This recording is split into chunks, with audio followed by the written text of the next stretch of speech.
ஹஸ்தினாபுரத்தின் அரசகுமாரி கந்தாரி திருமணத்துக்குப் பிறகு கணவருக்கு சுப பலன் உண்டாக வேண்டும் என்ற எண்ணத்தில் கடுமையான தவம் செய்தாள். அப்போது வியாச முனிவர் அவளுக்கு 100 மகன்களும் ஒரு மகளும் பிறப்பார்கள் என்று வரமளித்தார்.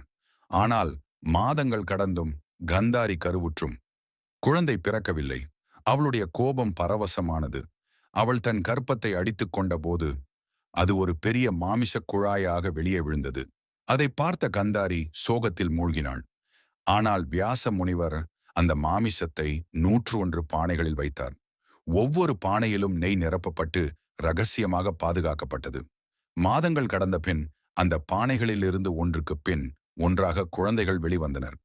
முதலில் பிறந்தவன் வலிமையும் அகங்காரமும் நிறைந்த துரியோதனன். அவன் பிறந்த தருணத்தில் வானத்தில் அசுப சத்தங்கள் முழங்கின. கழுகுகள் கூவின, காட்டு மிராண்டிகள் கத்தின. அறிஞர்கள் எச்சரித்தனர், இந்த குழந்தையின் பிறப்பால் குருவம்சம் அழிவை சந்திக்கும். ஆனால் தனது முதற் புதல்வனைக் கண்ட திருதராஷ்டிரன் மகிழ்ந்தார். கந்தாரியின் உள்ளம் கலங்கியது. பிறப்பு ஒரு வரமா அல்லது குருக்ஷேத்திர போரின் விதியா என்ற கேள்வி இன்றும் மர்மமாகவே உள்ளது.